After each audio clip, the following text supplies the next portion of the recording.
I went to New York City to make a speech, and while I was there, I was asked by Millard Fuller, the head of Habitat, to go by the work site.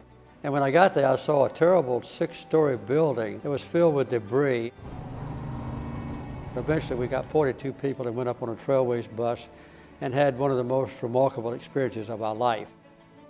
I'm not sure the world would have found out about Habitat if President and Mrs. Carter in 1984 hadn't gotten on that bus and taken a group of volunteers up to New York to do that first big rehab project. I never dreamed at that point that it might become an annual affair that has just enriched our lives in many ways.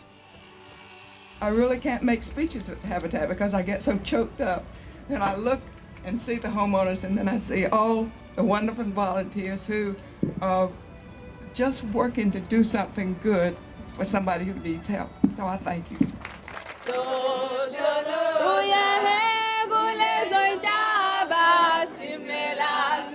Every time that I am at a Carter build, I feel like it changes my life every time. Because you just got to see it for yourself, and all you got to do is go one time and you're in. You're hooked. It's wonderful. I can't tell you the experience. It's like you have to be here to know it. It's excellent. Just like sugar falling out of the sky. It's going so beautiful. At some point, you have to stop and just listen, and the hammering of these hundreds and hundreds of hammers. When you know what they're doing, is they're building love, man, and it's the greatest feeling on the planet. There's no way to describe the effect having a house has on a family. It adds so much to their self-esteem.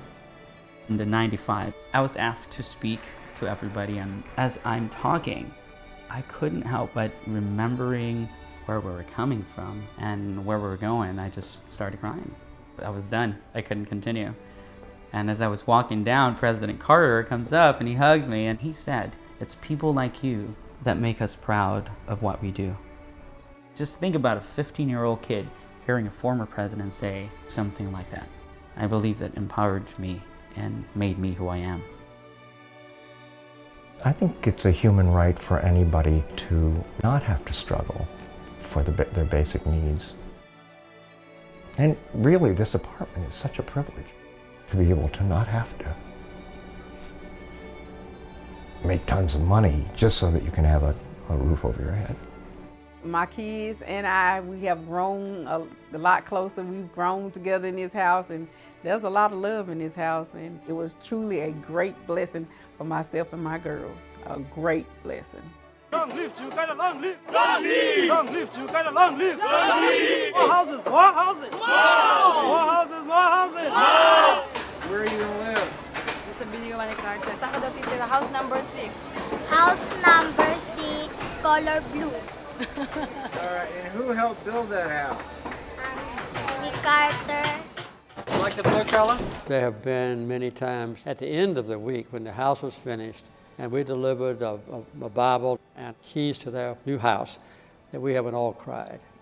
In fact, I think that's the times in my life when I have wept more than any other for excitement and for gratification that I was privileged, along with my wife, to participate in such a great project.